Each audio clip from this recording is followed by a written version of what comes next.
आज से हम लोग एक नया question series geography series start कर रहे हैं। इसमें उसी प्रकार से क्वेश्चन करवाया जाएगा जिस प्रकार से अभी आप लोगों का पॉलिटी चल रहा है, करंट अफेयर्स चल रहा है। इसमें अभी वर्तमान में इंडियन ज्योग्राफी का क्वेश्चन मैं दूंगा, इसके बाद वर्ल्ड ज्योग्राफी का क्वेश्चन आएगा। ठीक है, तो चलिए प्रारंभ करते हैं। और हाँ, जितने भी वीडियोस हैं, वीडियोस के पीडीएफ आपको टेलीग्राम चैनल में अवेलेबल करवा दिया जाता है। आप अगर चाहें तो वहां से टेलीग्राम चैनल से जो है पीडीएफ लोड कर सकते हैं। पहला सवाल है हमारा, यूरेनियम भंडार के लिए प्रसिद्ध स्थान भीमा बेसिन किस राज्य में स्थित है? हमारे पास ऑप्शन है आंध्र प्रदेश, कर्नाटक, तमिलनाडु, झारखंड। सही उत्तर क्या हो जाएगा हमारा? कर्नाटक।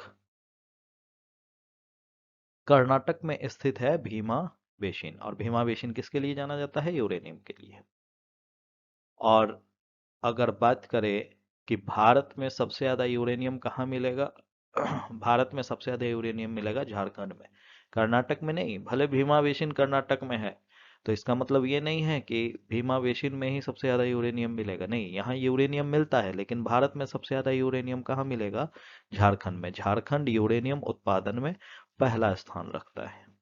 इसके अलावा आंध्र प्रदेश में भी हमें यूरेनियम मिल जाएंगे, जो दूसरे स्थान पर है। और झारखंड में कहाँ मिलेगा सबसे ज्यादा यूरेनियम? तो जादूगोड़ा, झारखंड के जादूगोड़ा में। क्वेश्चन बहुत बार पूछा गया है कि जादूगोड़ा की खान किसके लिए फेमस है? तो यूरेनियम के लिए। कहाँ है? तो झारखंड में। याद रखिएगा, झारखंड के किस जिले में? सिंहभूम जिले में। ठीक है। ऐसे विश्व में अगर सबसे ज्यादा यूरेनियम उत्पादन कहे तो कजाकिस्तान। विश्व में लगभग 40% के आसपास इसका हिस्सेदारी है यूरेनियम उत्पादन में। अगला प्रश्न है हमारा, केटू चोटी किस पर्वत श्रृंखला में स्थित है? केटू। ऑप्शन है मध्य हिमालय, ट्रांस हिमालय, काराकोरम, कुमायूं। बताइए सही उत्तर क्या हो जाएगा हम लोगों का? काराकोरम। काराकोरम श्रेणी। केटू जो है वह काराकोरम श्रेणी का सर्वोच्च चोटी है। केटू का ही अन्य क्या नाम है? Godwin Austen. केटू को ही कहा जाता है गॉडविन ऑस्टिन। यह जो है माउंट एवरेस्ट के बाद विश्व का दूसरा सबसे ऊंचा चोटी है। क्यों? क्योंकि इसकी हाइट आप देखिए, हाइट कितनी है? 8,611 मीटर। 8,611 मीटर है गॉडविन ऑस्टिन या केटू की हाइट। तो अब दिमाग में आएगा कि माउंट एवरेस्ट की ऊंचाई कितनी है? तो माउंट एवरेस्ट की ऊंचाई है 8,848.86 मीटर। यह विश्व का सबसे ऊंचा चोटी है, जबकि विश्व का दूसरे सबसे ऊंची चोटी का नाम है गॉडविन ऑस्टिन। ठीक है। गॉडविन ऑस्टिन कहाँ मिलेगा? तो यह मिलेगा काराकोरम पर्वत श्रेणी में। काराकोरम पर्वत श्रेणी, ये आप देख रहे हैं, ये पूरा पूरा जो है ये है केटू, काराकोरम पर्वत श्रेणी, और यहाँ इसी पर स्थित है केटू। ठीक है। तो ये वर्तमान में क्या है? भारत में है? नहीं है। भारत में हम लोगों के मैप के अंतर्गत तो है, लेकिन यहाँ पे वर्तमान में कब्जा किसका है? पाकिस्तान का। तो केटू को अगर आपको देखना है तो उसके लिए हम लोगों को कहाँ जाना पड़ेगा? पाकिस्तान, पाक अधिकृत कश्मीर, गिलगिट बल्तिस्तान जाना पड़ेगा। यह गिलगिट बल्तिस्तान का क्षेत्र है जो आज पाकिस्तान के कब्जे में है। ठीक है। तो काराकोरम केटू ये कहाँ मिलेगा? पाक अधिकृत कश्मीर में। यह भारत का, या हम लोग भारत में है तो भारत का भी हम लोग चोटी इसको कहते हैं, लेकिन भौगोलिक क्षेत्र में रहने के बाद भी हम लोग यहाँ नहीं जा सकते हैं। तो अगर विश्व का कहे सर्वोच्च चोटी तो माउंट एवरेस्ट तो है ही, और विश्व का दूसरा सर्वोच्च चोटी तो केटू या गॉडविन ऑस्टिन। और भारत का सर्वोच्च चोटी अगर कहेगा तो भी केटू या गॉडविन ऑस्टिन। लेकिन भारत का भारत में स्थित सर्वोच्च चोटी बोला जाता है तो वो हो जाता है कंचनजंगा। क्लियर है? इतना सारा चीज आपको याद रखना है। माउंट एवरेस्ट की ऊंचाई इतना है, और माउंट एवरेस्ट को अलग अलग जगह में हम लोग माउंट एवरेस्ट कहते हैं, लेकिन नेपाल में इसको कहा जाता है सागर माथा। तिब्बत या चाइना में कहा जाता है चोमोलोंगमा। क्लियर? और ये जो माउंट एवरेस्ट है ये किसके किसके मध्य स्थित है? माउंट एवरेस्ट भारत को टच नहीं करता है। माउंट एवरेस्ट स्थित है नेपाल और चीन की सीमा के बीच। अगर नेपाल के उस पार जाइएगा तो उस पार मिल जाएगा चाइना, और नेपाल के इधर मतलब नेपाल के इधर है भारत, तो उस साइड वाले चाइना और नेपाल के बीच बॉर्डर में स्थित है माउंट एवरेस्ट। और काराकोरम पर्वत श्रेणी जो आप जानते हैं, यह ट्रांस हिमालय का भाग है। काराकोरम, लद्दाख और जास्कर। काराकोरम की सर्वोच्च चोटी मैंने बताया K2 या गॉडविन ऑस्टिन, और लद्दाख की सर्वोच्च चोटी का नाम है राका पोशी। याद रखिएगा, क्या है? राका पोशी। लद्दाख की सर्वोच्च चोटी का नाम है राका पोशी। यह जो है दुनिया का सबसे तीव्रतम ढाल वाला चोटी है। राका पोशी दुनिया के सबसे तीव्रतम ढाल वाला चोटी है। राका पोशी कहाँ मिलेगा? लद्दाख में। और जास्कर की सर्वोच्च चोटी का नाम यहाँ देखिए लिखा हुआ है नंगा पर्वत। याद रखना है, ये सब चीज एग्जाम में पूछा जाता है। लद्दाख और जास्कर के बीच एक नदी बहती है जो पाकिस्तान चली जाती है। नाम क्या है? सिंधु। सिंधु नदी बहुत फेमस नदी है, आप लोग जानते ही हैं। सिंधु नदी। सिंधु नदी किनके किनके मध्य बहती है? लद्दाख और जास्कर। और काराकोरम और लद्दाख के बीच एक नदी बहती है जिनका नाम है श्योक। बहुत सारा चीज इसमें लिखा हुआ नहीं है, तो आप लोग वो मेंशन करते हुए चलिएगा, ठीक है। अगला प्रश्न है हमारा, एशिया के पहले जल विद्युत ऊर्जा स्टेशन शिव समुद्रम की स्थापना कब की गई थी? बताइए। शिव समुद्रम की स्थापना, भारत का पहला जल विद्युत परियोजना शिव समुद्रम 1902। शिव समुद्रम भारत का दूसरा जल विद्युत परियोजना है। तो आप कहिएगा कि आप इसको आंसर कैसे करवा दिए, दूसरा को पहले कैसे करवा दिए? तो याद रखिएगा, एग्जाम में जब भी आपको क्वेश्चन पूछा जाता है ना, तो इसी को आंसर किया जाता है। लेकिन अगर आपको ऑप्शन में दे दे दार्जिलिंग जल विद्युत परियोजना, तो आंसर हो जाएगा दार्जिलिंग। क्यों? क्योंकि दार्जिलिंग में जो है पहला जल विद्युत परियोजना भा, का भारत का पहला जल विद्युत परियोजना 1897 में ही स्थापित किया गया था। जबकि दूसरा जल विद्युत परियोजना था शिव समुद्रम जल विद्युत परियोजना, जो कब बना था? 1902 में। किस नदी पर? तो याद रखिएगा, कावेरी नदी पर। ठीक है, याद रहेगा। और शिव समुद्रम जलप्रपात कहाँ है, या शिव समुद्रम जल विद्युत परियोजना? तो याद रखिएगा, ये कर्नाटक में है।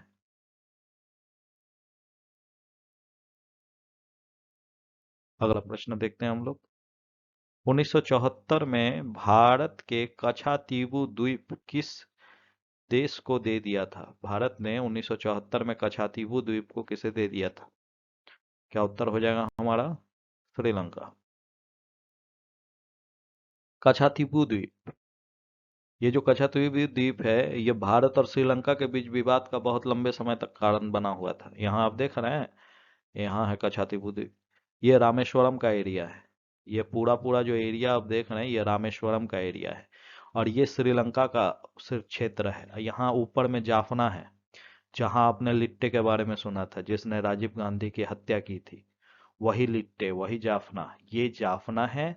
और यहाँ हमारा रामेश्वरम है। रामेश्वरम और जाफना के बीच एक छोटा सा द्वीप है, इस द्वीप का नाम है कच्छातीबू द्वीप। यह बहुत लंबे समय तक विवाद का कारण रहा है। कारण किस लिए रहा है? अभी भी विवाद है। भारत ने तो इसे दे दिया एक समझौते के तहत, लेकिन अगर कभी हमारे मछुआरे मछली वगैरह मारने के बाद अपने जाल वगैरह सुखाने के लिए इसी कच्छातीबू द्वीप पर आते हैं, और आने के बाद थोड़ा सा भी इधर उधर होता है, मतलब मान लीजिए ये तो है ही, ये उसी के क्षेत्र में है ही।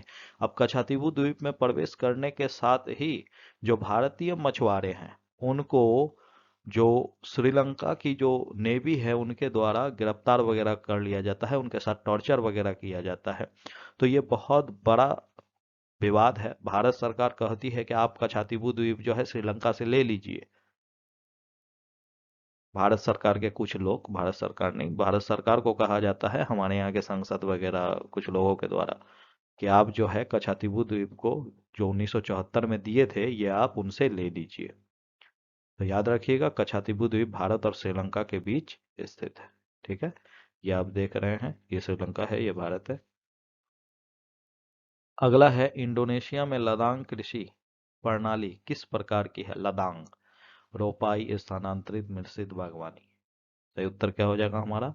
स्थानांतरित कृषि, लदांग। अब लदांग है एक प्रकार का स्थानांतरित कृषि। तो स्थानांतरित कृषि किसे कहते हैं? तो सिंपल सा चीज याद रखिएगा, यह कृषि का सबसे पुराना पद्धति है।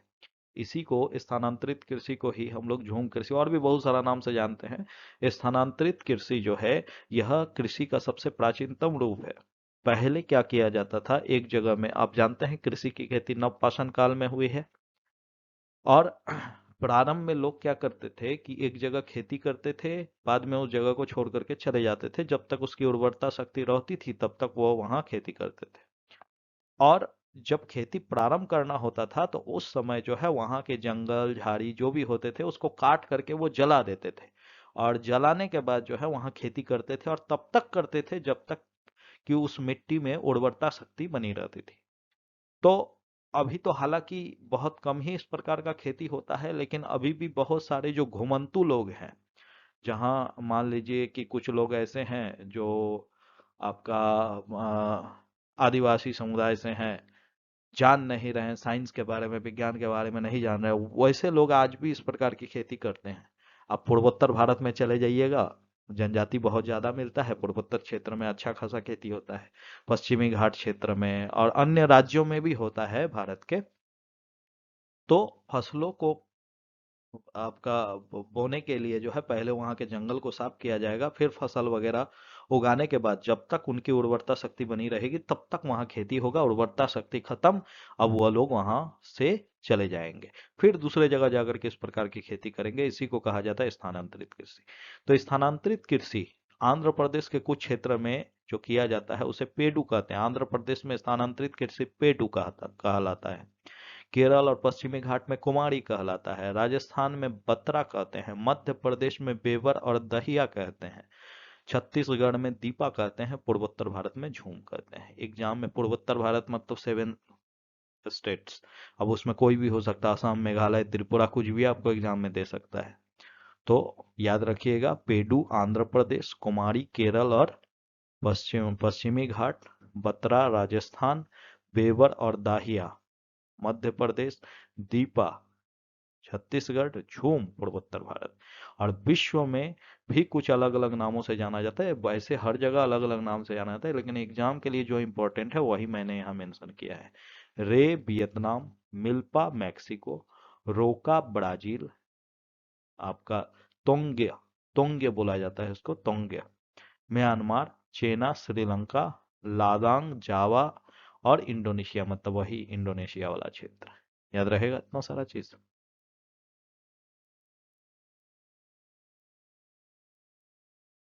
राउरकेला और दुर्गापुर स्टील प्लांट की संकल्पना किस पंचवर्षीय योजना, यहाँ योजना छूट गया है, तो किस पंचवर्षीय में की गई थी? किस पंचवर्षीय योजना में की गई थी?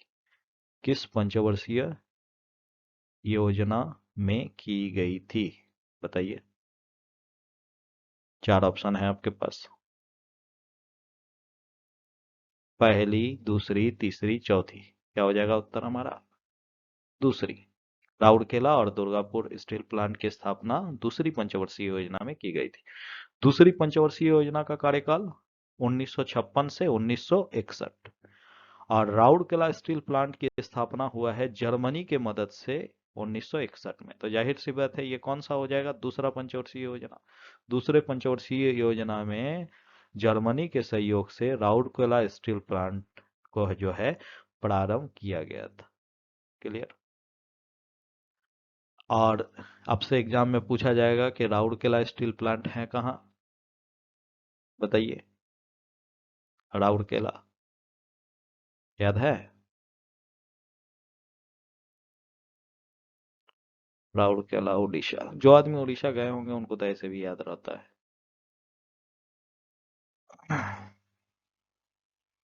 दुर्गापुर स्टील प्लांट 1956 में किसके मदद से? ब्रिटेन के मदद से स्थापित किया गया था। भिलाई स्टील प्लांट कहाँ है? तो याद रखिएगा ये छत्तीसगढ़ में स्थित है और इसे सोवियत संघ के सहयोग से 1955 में बनाया गया था। यहाँ जितना भी मैं बताऊं उसमें सबसे पुराना यही है, 1955 में भिलाई। और जाहिर सी बात है 1955 बोल रहा हूं मैं, तो ये आपका दूसरी पंचवर्षीय योजना तो नहीं आएगा, लेकिन याद रखिएगा एग्जाम में जब भी आपको पूछा जाएगा तो इसे सेकंड दूसरी पंचवर्षीय योजना ही आंसर करना है। क्वेश्चन आपको पूछता है इनमें से किस आ, इस्पात संयंत्र का स्थापना जो है आपका द्वितीय पंचवर्षीय योजना में नहीं किया गया था, उसका आंसर क्या होता है? बोकारो। भिलाई भी दूसरा ही माना जाता है, दुर्गापुर और आपका राउरकेला तो है ही।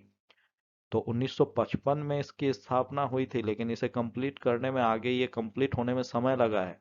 इसीलिए जो है एग्जाम में जो है इसको पहला पंचवर्षीय योजना ना मान करके दूसरा पंचवर्षीय योजना ही माना जाता है। हालांकि इसका स्थापना हुआ है 1955 में, दूसरा पंचवर्षीय योजना 1956 से। लेकिन फिर से मैं वही बात बता रहा हूँ, याद रखिएगा ये दूसरा पंचवर्षीय योजना ही आपको याद रखना है।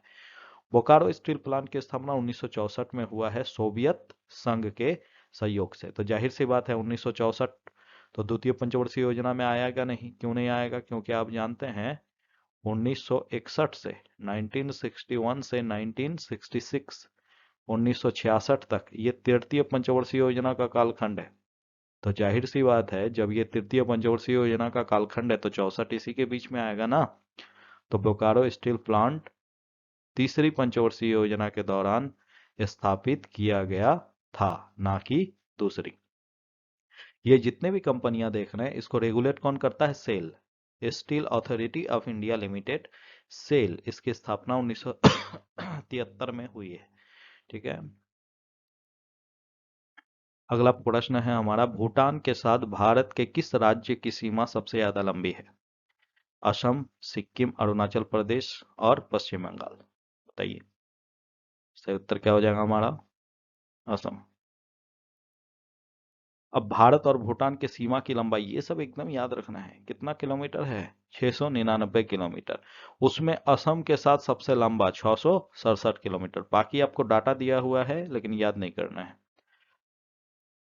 भूटान की सीमा टोटल 699 किलोमीटर है। इसमें असम के साथ 267 किलोमीटर लंबी सीमा लगती है। भूटान के साथ भारत के 4 राज्य सीमा बनाते हैं। कौन कौन?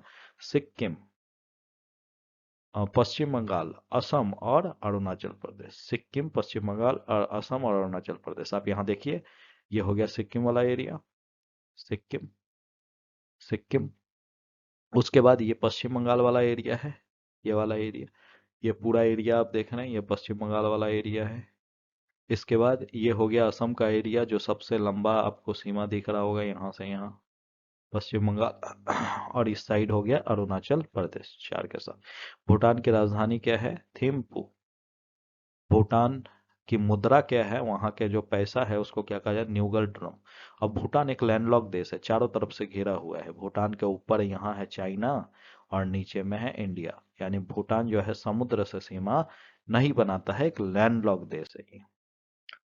अगला प्रश्न है हमारा, भारत में चीनी उत्पादन और खपत के बारे में निम्नलिखित में से कौन सा कथन सत्य है? भारत चीनी का सबसे बड़ा उत्पादक है। भारत दुनिया का सबसे बड़ा चीनी उपभोक्ता है। भारत का सबसे बड़ा चीनी उत्पादक राज्य उत्तर प्रदेश है। भारत में चीनी की खेती केवल दक्कन प्रायद्वीपीय में केंद्रित है। बताइए क्या सही हो जाएगा इसमें?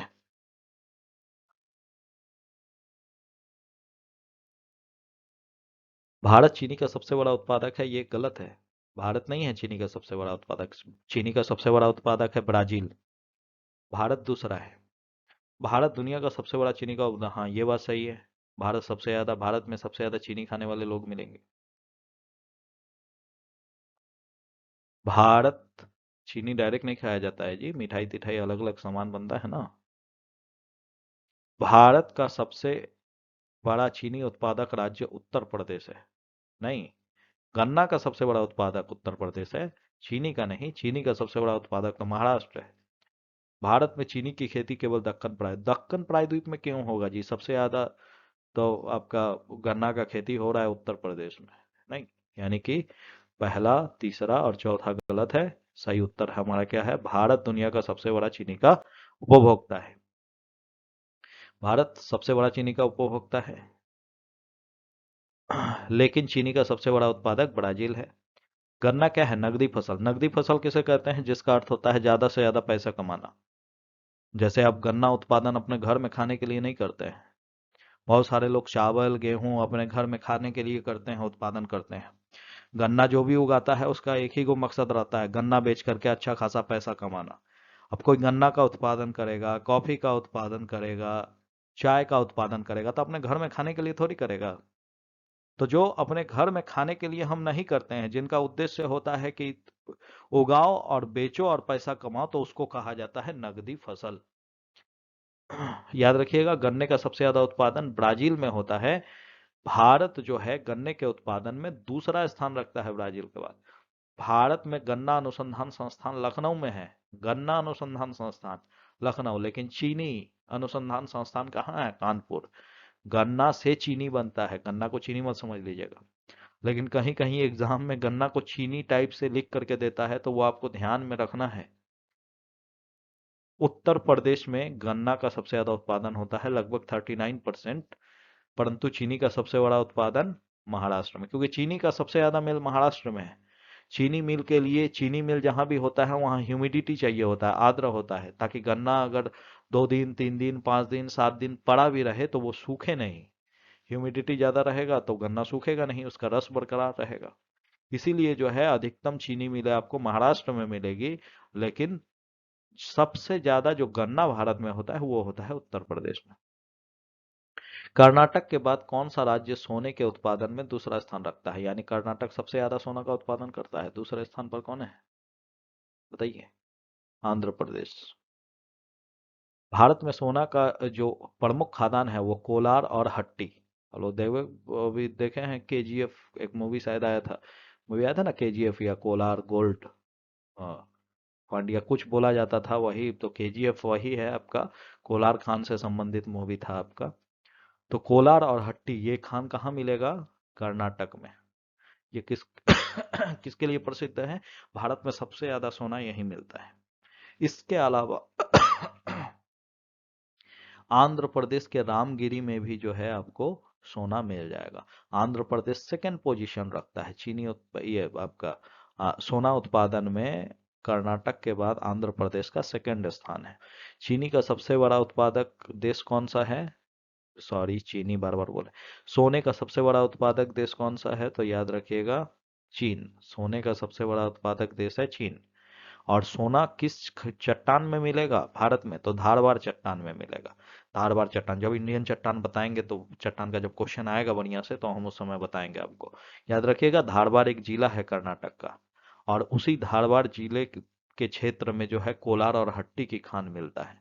ये सोने के लिए प्रसिद्ध है। तो धारवाड़ चट्टान में सोना अधिकतम मिलेगा, और ये धारवाड़ चट्टान आग्नेय चट्टान का ही एक रूप है। क्लियर?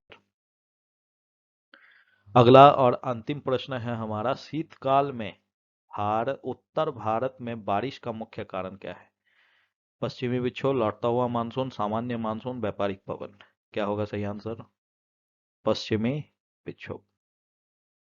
देखिए, पश्चिमी विक्षोभ या इसी को कहा जाता है वेस्टर्न डिस्टरबेंस, यह कहां से उत्पन्न होता है? ये इस क्षेत्र से उत्पन्न होता है। पश्चिमी विक्षोभ की उत्पत्ति होती है इस क्षेत्र से। इसी को कहा जाता है, यह है भूमध्य सागर वाला एरिया। ये पूरा पूरा एरिया जो आप देख रहे हैं ये है भूमध्य सागर का एरिया। इसी क्षेत्र से उत्पन्न होता है पश्चिमी विक्षोभ। पश्चिमी विक्षोभ कुछ खास नहीं है, यह क्या है? एक प्रकार का छोटा मोटा, आप समझिए कि हल्का फुल्का हवा का एक तूफान है। और जब हवाएं चलेंगी तो जाहिर सी बात है ये आगे की ओर बहेंगी। अब यहां से जो हवा उत्पन्न हुआ, ये हवा घूमते घूमते पहुंच जाता है कहाँ? भारतीय क्षेत्र में। और भारतीय क्षेत्र में डायरेक्ट तो नहीं आएगा, जब ये भारतीय क्षेत्रों में आएगा तो कुछ क्षेत्रों को पार करके आना पड़ेगा। तुर्की, इराक, ईरान, अफगानिस्तान, पाकिस्तान, इन सभी क्षेत्रों को पार करके ये भारत में पहुंचता है। और जब ये यहाँ से निकलता है तो याद रखिएगा, इसके रास्ते में आता है ब्लैक सी, कैस्पियन सागर, इन सभी से होकर के ये निकलता है। तो पश्चिमी विक्षोभ जो है ये एक भूमध्य सागरीय क्षेत्र में उठने वाला तूफान है, जो आपका नवंबर दिसंबर के समय में उत्पन्न होता है। कहाँ पे? भूमध्य सागर में। तो ये तूफान का जो प्रभाव है, इस तूफान के कारण जो हवाएं होती है, वो हवाएं ह्यूमिडिटी या आर्द्रता को लेकर के भारतीय क्षेत्र में पहुंच जाता है। और भारतीय क्षेत्र में कहाँ? पंजाब, हरियाणा, कुछ बिहार, कुछ यूपी के क्षेत्र में पहुंच करके जो है ठंड के समय में यहाँ वर्षा करवाती है। दो क्वेश्चन पूछता है, दक्षिण भारत में वर्षा शीतकाल में किस कारण से होता है? तो लौटता हुआ मानसून। दक्षिण भारत, ये दक्षिण भारत नहीं ना है जी, ये कर्क रेखा के नीचे दक्षिण भारत है। यहाँ जो ठंड के समय में नवंबर दिसंबर में वर्षा होता है, वो होता है लौटते हुए मानसून से। जबकि उत्तर भारत में जो ठंड में वर्षा होती है, वो वर्षा होती है पश्चिमी विक्षोभ से। पश्चिमी विक्षोभ क्या है? तो एक प्रकार का छोटा मोटा तूफान है जो उत्पन्न होता है कहाँ? भूमध्य सागरीय क्षेत्र में। क्लियर? इसी के कारण सिर्फ भारत में नहीं, पाकिस्तानों में कुछ वर्षा हो जाएगा, अफगानिस्तानों में हो जाएगा। हालांकि ये सब क्षेत्र में ज्यादा नहीं होता है, क्योंकि यहाँ भारत में आने के बाद हिमालय पर्वत इन हवाओं को पूर्ण रूप से रोक देता है, जिस कारण से इस क्षेत्र में वर्षा होती है। तो इस प्रकार से जो है हमारे क्वेश्चन सीरीज जो है आते रहेंगे। ज्योग्राफी का भी आप लोग कंटिन्यू वीडियो देखिए, थोड़ा सा शेयर करिए वीडियोस को, क्योंकि ज्यादा से ज्यादा जब सब्सक्राइबर हमको मिलेगा तो वीडियो बनाने में भी अच्छा लगेगा। तो ये काम आप लोगों को करना है। आप लोग अगर करिएगा इस तरह से तो हम भी एनर्जी के साथ लाएंगे और अच्छा अच्छा चीज लाएंगे। एक क्वेश्चन आप लोगों के लिए है, इसका जवाब आप लोग कमेंट बॉक्स पर दे दीजिएगा। और इसका जो इस क्वेश्चन का जो डिस्कशन है वो मैं टेलीग्राम चैनल पर जो है पीडीएफ के माध्यम से दे दूंगा। आप लोग टेलीग्राम चैनल को भी ज्वाइन करिए। क्वेश्चन हमारा है, सेनकोट्टा दर्रा किस राज्य में स्थित है? आंध्र प्रदेश, महाराष्ट्र, केरल और कर्नाटक। इसका फुल डिस्कशन आप लोगों को टेलीग्राम चैनल पे मिल जाएगा। जो जानते हैं वो कमेंट बॉक्स पे आंसर भी कर दीजिएगा। ठीक है, आज इतना ही।